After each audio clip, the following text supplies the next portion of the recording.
여러분, 사랑의 5가지 언어에 대해서 많이 들어보셨고 또 잘 아시리라 생각을 합니다. 이 5가지 사랑의 언어라는 책의 저자로 유명한 게리 채프먼, 기독교 심리학자이고 또 상담가이고 목회자이기도 합니다. 오랫동안 가정사역을 했던 분이신데, 저는 개인적으로 이 AMFM이라고 하는 가정사역 컨퍼런스를 다녀오면서 가까이서 뵙고 책에 사인도 받고 그랬던 기억이 있습니다. 이 게리 채프먼이 강의 중에서 어려운 가정, 어려운 부부를 상담하는 사례가 많았는데, 많은 경우에 사랑을 이해하고 또 사랑을 표현하는 방법이 달라서 오해하는 케이스가 많았다고 합니다. 사람들은 각기 다른 방식으로 사랑을 느끼고 또 표현을 하는데, 중요한 것은 상대방의 주된 사랑의 언어를 이해하고 그 사람의 방식으로 사랑을 표현해 주어야 상대방이 사랑을 받는다라고 느끼게 되는 것입니다. 많은 사례를 접하면서 이 게리 채프먼이 내린 결론은 크게 5가지 종류의 사랑 표현 방법이 있다라는 겁니다. 이제 5가지 보시면은, 첫 번째가 인정하는 말, 그리고 두 번째는 함께하는 시간, 세 번째가 선물, 네 번째가 봉사, 그리고 5번째가 스킨십이라고 합니다. 인정하는 말은 사랑해요, 고맙습니다, 참 잘했습니다 같은 칭찬과 격려의 말을 했을 때 이 부류의 사람들이 굉장히 고마움을 느끼고 또 사랑을 느끼는 표현법이라는 것입니다. 그리고 두 번째, 함께하는 시간은 영어로는 이제 퀄리티 타임인데, 상대방에게 온전히 집중하고 함께하는 것으로부터 사랑을 느끼게 됩니다. 그러니까 고퀄리티여야 해요. 그냥 대충 보내는 시간이 아니라 아주 시간을 보내면서 같이 대화도 하고 깊이 대화를 나누고 함께 활동을 하고 산책을 한다거나 여행을 한다거나 이런 시간을 보내는 거에서 사랑을 느끼는 분들입니다. 세 번째는 선물인데, 선물이 사랑의 언어일 경우에는 상대방이 그 선물을 준비하면서 얼마나 큰 정성을 들였을까, 그 생각이 드는 거예요. 그리고 그 선물, 작지만 그 선물을 통해서 감동을 받는, 비싼 선물에 감동을 받으실 수도 있겠지만 작은 선물에도 감동을 받으시는 선물이 또 사랑의 언어가 됩니다. 네 번째는 이 봉사인데, 상대방을 위해서 무엇인가를 해주는 행동을 보고 이제 사랑을 느끼게 됩니다. 특별히 집안일 많잖아요. 근데 그 집안일을 얼마나 힘들까, 그 수고를 내가 대신해 줘야 되겠다라고 해서 집안일을 하면 그것이 이제 또 감동이 되는 것이죠. 5번째는 스킨십인데, 포옹을 해준다거나 손을 잡아준다거나 이런 신체적인 접촉을 통해서 사랑을 확인하는 유형입니다. 사실은 이 5가지가 우리 모두에게 다 있습니다. 다 있는데, 이 조금씩은 다 있는데 그 중에서 가장 메인이 되는, 주가 되는 표현법이 이제 한두 가지가 있어서 그것을 잘 표현하거나 이해를 하면 그것을 통해 사랑을 느끼게 되는 것입니다. 하나님께서는 어떠실까? 저는 이런 생각을 해봤습니다. 우리 각자마다 다 다르지 않습니까? 사랑의 언어가 다른데 아마 하나님께서는 한 분 한 분에게 너무 잘하시기 때문에 맞춰서 다가오셔서 그분의 우리에게 맞춰서 사랑을 표현해 주지 않으시는가 생각을 해봅니다. 물론 하나님의 사랑 표현을 우리가 제한할 수는 없습니다. 하나님은 창조주시고 하나님의 사랑은 5가지보다 훨씬 많으시죠. 하나님은 엄청나게 많은 방법으로 우리에게 사랑을 표현해 주시지만 적어도 우리가 이해할 수 있는 수준에서는 하나님이 다가오셔서 또 우리의 사랑의 언어를 통해서 말씀해 주신다. 저는 그렇게 생각을 합니다. 그것이 하나님의 은혜이지요. 제가 겪었던 그러한 하나님의 작은 간증인데, 제가 힘들고 어려울 때 하나님을 꼭 붙잡고 기도할 때마다 하나님은 저에게 다가오셔서 내가 너를 사랑한단다, 그 말씀을 주세요. 그러니까 기도하면서 제 마음 깊이 감동을 주시고 또 성경의 말씀의 묵상을 통해 주시지만 특별히 기도할 때 하나님은 저에게 이 말씀을 많이 해주세요. 그래서 저는 이 하나님의 사랑을 확인하고 다시 한번 하나님이 나를 정말 사랑하시는구나 라는 것을 기도 가운데 주의 말씀을 감동을 통해서 제가 확인을 하게 되면 다시 힘을 내고 제가 이제 살아가게 됩니다. 그래서 저는 이 인정하는 말이 제 사랑의 언어인 것 같습니다. 그래서 오늘은 이 5가지 사랑의 언어 중에서 여러분 설교 제목을 보시면 아시겠지만 세 번째 우리가 나눴던 선물을 중심으로 하나님의 사랑을 한번 생각해 보았으면 합니다.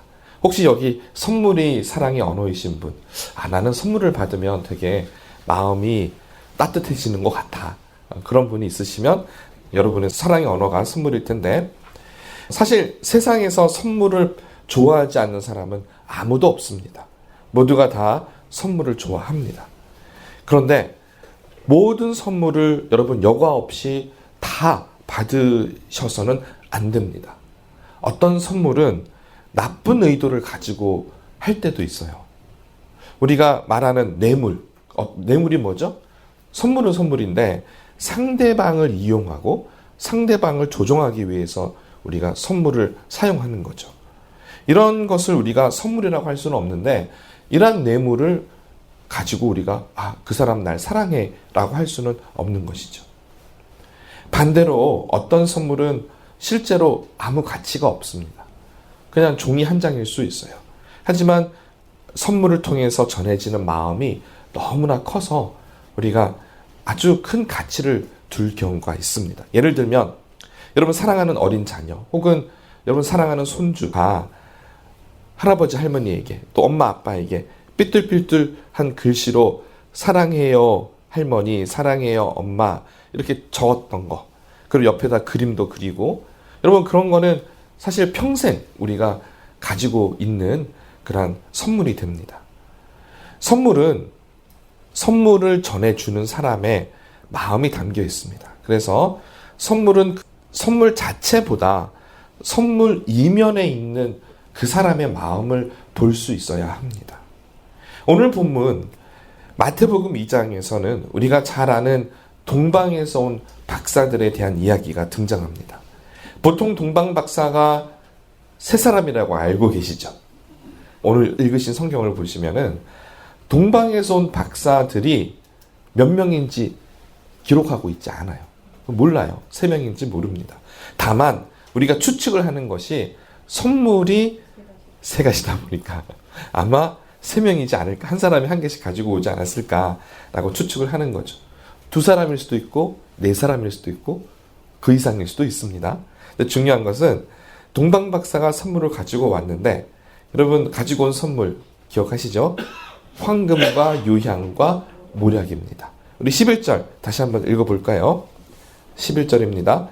집에 들어가 아기와 그의 어머니 마리아가 함께 있는 것을 보고 엎드려 아기께 경배하고 보배합을 열어 황금과 유향과 모략을 예물로 드리니라. 자, 여기서 황금은 왕권, 킹십이에요. 왕권을 나타냅니다. 예수님이 왕이세요. 예수님은 왕이십니다. 라는 것을 상징하는 것이죠. 그래서 만왕의 왕이신 예수님께서 이 땅에 아기 예수로 오신 것을 이 선물이 상징하고 있습니다. 두 번째, 유향은 출애굽기 30장 마지막 부분에 기록이 되어 있는데 회막 안 증거궤, 언약궤죠. 그 앞에 두는 향이었습니다. 이 향은 거룩하게 구분이 되어서 일반 사람들은 만질 수가 없었고요. 오직 제사장만 만질 수가 있었습니다. 또 아시다시피 그 언약궤 안에는 또 대제사장만 들어갈 수가 있었습니다. 그래서 이 유향은 예수님이 우리의 대제사장이 되셔서 하나님과 인간 사이에 중보자 역할을 해주신다라는 것을 말씀하고 있습니다. 마지막 세 번째 모략이 재미있는데요. 모략에는 크게 2가지 의미가 있습니다. 첫 번째는 관유라고 해서 기름을 부어요. 그러니까 언제 쓰는 기름이냐면 그 왕, 제사장, 선지자 이 3가지 직분을 기름을 부어서 세웠는데 그때 쓰는 기름이 관유였습니다. 근데 앞서 유향을 설명했던 출애굽기 3장 그 중간 부분을 보시면은 관유에 대해서도 설명을 하고 있어요. 근데 관유 안에 들어가는 물질이 뭐였냐면은 모략이었어요. 그러니까 그 기름 부으심을 쓸 때 사용했던 것이 바로 모략이었습니다. 그래서 첫 번째는 기름 부음의 의미가 있고요. 두 번째는 요한복음 19장 39절을 보시면 예수님의 장례, 그 무덤에 들어가기 위해서 찾아왔던 사람이 니고데모였습니다. 그럼 니고데모 기억하시죠? 밤중에 예수님을 찾아왔던 바리새인이자 유대인 지도자였던 니고데모가 예수님이 십자가에서 죽으시고 이제 장사를 지내게 될 때에 이 모략을 가지고 왔습니다. 그래서 저희가 모략은 뭐냐? 두 가지 의미가 있는데 기름 부음, 예수 그리스도에서 그리스도가 기름 부음 받은 자라는 뜻이잖아요. 이게 메시아라는 뜻인데 메시아입니다라는 의미가 되고요. 첫 번째. 두 번째는 예수님이 십자가에서 죽으셨습니다. 우리를 위해서 십자가에서 죽으셨습니다라는 그러한 의미가 있습니다. 저는 동방박사들이 왜 이 세 가지 선물을 가지고 왔는지 참 신기했습니다. 물론 이것조차도 하나님의 섭니다. 하나님이 이루신 일이다라고 우리가 믿을 수밖에 없지만 너무너무 신기한 거예요. 어떻게 이렇게 선물을 가지고 올 수 있을까? 여러분 가끔 선물이 사랑의 언어이신 분들 선물을 준비했는데 그런 일 있잖아요. 그 사람에게 너무 안성맞춤인 너무 필요한 그러한 선물을 할 때 참 기분이 좋지 않습니까? 아마 그러한 상황이 아니었을까. 정말 이 선물은 예수님이 누구이신가를 우리에게 알려주는 그러한 신비입니다. 황금 예수님의 왕되심을, 유향은 예수님의 대제사장이 되시는 것, 모략은 예수님의 메시아 되심과 십자가에서 죽으시는 하나님의 어린 양이 되심을 알려줍니다. 저는 이 동방박사의 선물도 중요하지만 동방박사가 선물을 전달한 그 방식도 중요하다고 생각합니다. 여러분, 이 선물을 할 때 선물 하나를 준비하는 것도 중요한데 진짜 중요한 게 뭔지 아세요? 선물하고 같이 넣은 카드가 중요해요. 그래서 그 선물의 의미를 잘 전달할 때 상대방이 받고 이 선물에 이런 마음이 있구나라는 것을 느끼게 되는 것이죠. 박사들이 출발한 동방이 어딘지 우리는 알 수가 없습니다. 많은 학자들은 동방이 바벨론이나 페르시아 지역이었을 거라고 생각을 합니다. 현재의 이라크 혹은 이란 지역이죠. 여기서 베들레헴은 이스라엘의 예루살렘에 가까운 타운이거든요. 여기까지 거리가 직선 거리가 1000km 그리고 실제 이동 거리가 1400에서 1500km가 된다고 합니다.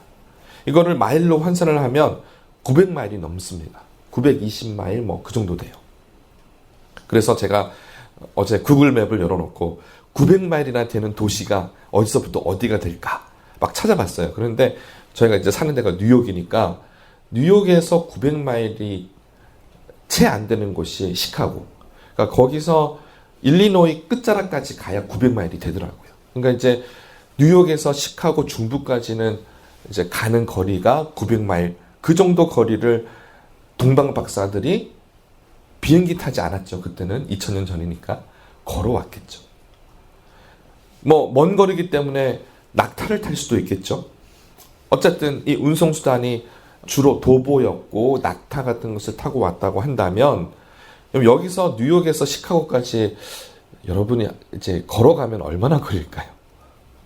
네, 제 생각엔 몇 달 걸릴 것 같아요. 수개월이 걸려서 가는 거리라는 겁니다. 이 동방 박사들이 왜 이렇게 긴 시간을 이 선물을 전해주려고 갔을까요? 왜 이렇게 긴 여정을 했을까요?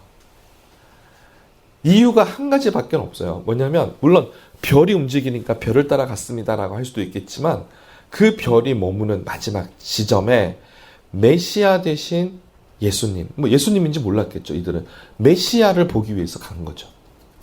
그러니까 메시아를 찾고자 하는 그런 간절한 마음이 있었다라는 겁니다. 저희가 선물을 전하기 위해서 수개월 동안 준비하지는 않습니다. 하지만 적어도 상대방을 생각하고 그 상대방에게 가장 필요한 게 무엇일지 또 그 사람에게 무엇을 전해줘야 할지 고민하고 이제 준비하는 그 기간이 있지 않습니까? 그리고 전해줄 때에도 어떤 방식으로 전해줄까라고 생각하는 이 모든 것들이 사실은 사랑의 표현이라는 것이죠. 저는 여기서 생각의 전환이 필요하다고 생각을 합니다. 그것이 뭐냐면 동방 박사가 세 가지 선물을 가지고 메시아를 보러 갔지만 정작 이들을 맞이한 것은 예수 그리스도라고 하는 하나님의 선물이었습니다.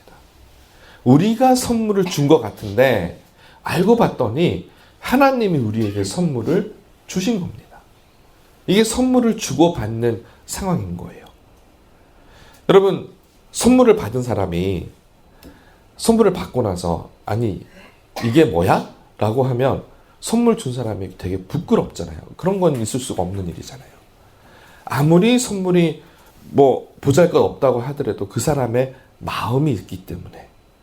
그래서 선물을 주는 것도 중요한데 선물을 감사히 받는 것도 중요합니다. 그래서 하나님께서 우리를 위해서 예수님을 선물로 주셨습니다. 그것이 크리스마스의 참 의미입니다. 우리는 이제 크리스마스가 오면 선물을 준비하고 크리스마스 트리 밑에 선물을 갖다 놓고 선물을 가지고 어떤 생각을 합니다. 아, 좋아. 나 선물 받았어. 그걸로 끝이 납니다. 근데 우리가 크리스마스가 올 때마다 꼭 생각하셔야 되는 것은 하나님이 우리에게 예수님을 선물로 주셨다라는 겁니다. 그래서 우리에게 필요한 것은 정말 예수님에 대한 감격이 있어야 됩니다. 예수님을 선물로 주셨구나 라는 것을 우리가 알아야 합니다. 만약 우리에게 예수님에 대한 감격이 없다면 우리는 스스로를 살펴보아야 합니다. 어디서부터 잘못되었는지, 언제부터 우리가 선물을 억지로 줬는지, 아니면 선물을 받아도 기뻐하지 않게 되었는지, 왜 우리 마음이 이렇게 딱딱해지고 왜 이렇게 우리 마음이 그렇게 선물에 대한 감격이 없어졌는지 생각해 보아야 합니다. 사실 그러한 관계는 사랑의 관계라고 할 수가 없고요. 선물의 가치라고 하는 것은 상대방의 마음을 우리가 최고로 인정해 주는 것이 그것이 선물을 주고받을 때 일어나는 사랑의 모습입니다. 그래서 사랑을 주는 사람은 최고로 준비를 하고 최선을 다해서 선물을 전하고 선물을 받는 사람은 정말 감사하는 마음으로 받을 때 그것이 진정한 선물의 모습이라는 것입니다. 저희가 하나님께 드리는 예배, 우리 앞서 찬양도 드렸고 또 이제 우리 성찬도 하고 앞으로 마지막 우리 찬송 한 곡이 더 남았는데 저희가 최고의 예배를 하나님께 드렸으면 좋겠습니다. 예수님을 통해서 우리가 받은 이 구원과 영생이 너무나 기쁩니다. 우리 안에 역사하시는 성령님으로 인해서 구원의 감격이 충만합니다. 그리고 나에게 허락하신 새 생명이라는 선물이 우리에게 참 감사가 됩니다. 오늘 크리스마스를 정말 맞으면서 성탄절 예배를 드리는 여러분 한 분 한 분 정말 구원의 기쁨이 회복되기를 원하고요. 저는 오늘이 원철치를 개척하고 맞이하는 두 번째 성탄절 예배입니다. 그러니까 2024년 10월에 나왔기 때문에 이번이 두 번째인데 제가 정말 감사드리는 것은 저희 교회가 변함없이 한 영혼을 사랑하고 한 영혼을 섬기고 복음을 전하기 위해서 최선을 다하고 있다는 것이 너무너무 감사했어요. 정말 감사했어요. 하나님, 저희가 이렇게 예수 그리스도의 십자가와 부활의 복음을 위해서 우리가 똘똘 뭉쳐서 이렇게 할 수 있다는 자체가 너무너무 감사했어요. 사실 우리가 복음을 전하는 거 쉽지 않습니다.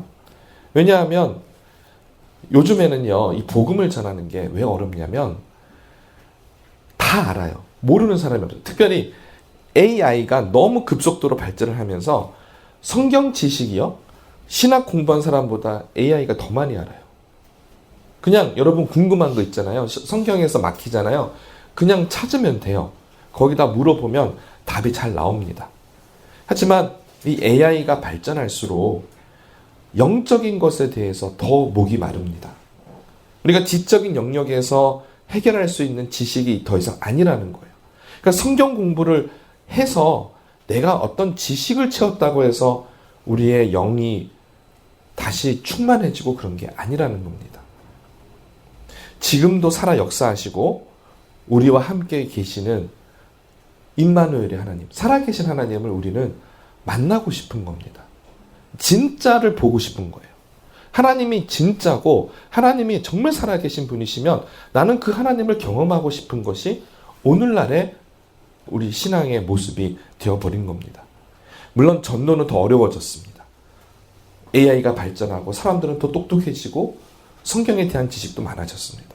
하지만 실제로 살아계신 하나님을 전하는 것은 참 더 어려워졌습니다. 전도도 정말 복음을 전하는 것도 이제는 지식을 전달하는 것이 아니고 살아계신 하나님을 증거하는 증인의 삶을 살아야 되는 때가 되었습니다. 그래서 이제 여러분 AI 시대에 복음을 잘 전하기 위해서는 먼저 우리가 제자가 되어야 되는데 참 제자가 되어야 합니다. 그래서 저희 교회가 체인지 60과 같은 제자 훈련 또 TMC와 같은 소그룹 모임을 통해서 예수님 안에서 살아계신 하나님을 경험하는 참된 제자가 되는 것, 여기에 우리가 집중할 때 비로소 우리는 하나님에 대한 살아계신 증인된 삶을 살아갈 수 있게 됩니다. 오늘 크리스마스 예배를 맞이해서 예수님이라는 크리스마스 선물을 감사히 받으시길 바랍니다. 그리고 황금과 유향과 몰약을 선물로 드렸던 동방 박사들처럼 우리도 주님께 나아가서 주님은 왕이십니다. 그리고 주님은 대제사장이십니다. 또 하나님의 어린 양으로 오셨습니다. 고백하는 귀한 크리스마스 우리 예배 또 크리스마스가 되기를 주님의 이름으로 간절히 축원드립니다.